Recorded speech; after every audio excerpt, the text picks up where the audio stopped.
Salam değerli izleyiciler, her birinizin sabahınız xeyir, her birinizi hoş gördük. Bugün 26'sı iyul 2026 yıl. Bərdə mal bazarına çəkilişə başlamışıq. Görək bu qardaşın danaları neçəyədir. Gördüğünüz kimi. Bazar olsun. Neçə iləndir bunlar? Bunları belə verərik 2350 ilə. 2350 ilə. Ölüb baxabilirsiniz. Ne bağladın?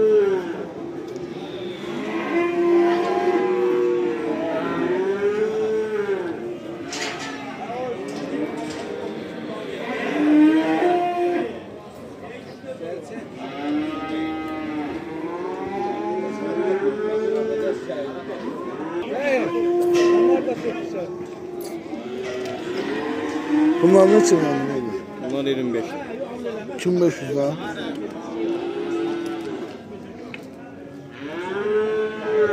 Allah pazar versin. Eyledir ha. Telefon nömrəsi də benim. Neçə iləndir bunlar? Bunlar 22 ilə. Hesab qoysan basın. Neçə iləndir qaqa? Ha? Gözlər bizə verir. Yox, haqlı. Allah haqlı. Bir dənə bunlar 23 lira. 2350 ilə.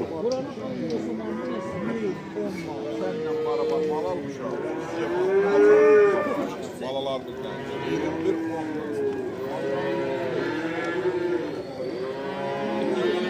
Allah xeyirli bazar versin. Bazar olsun. Sağ ol. Neçə iləndir bunlar? 950. 2950 ilə.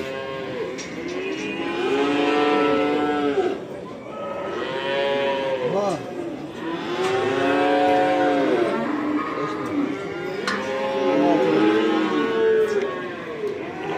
16 dana.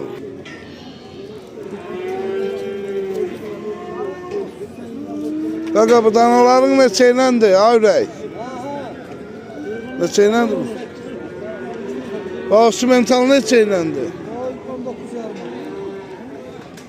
Bax, bunlar neçə iləndir? 19 yarım. Allah xeyirli bazar versin.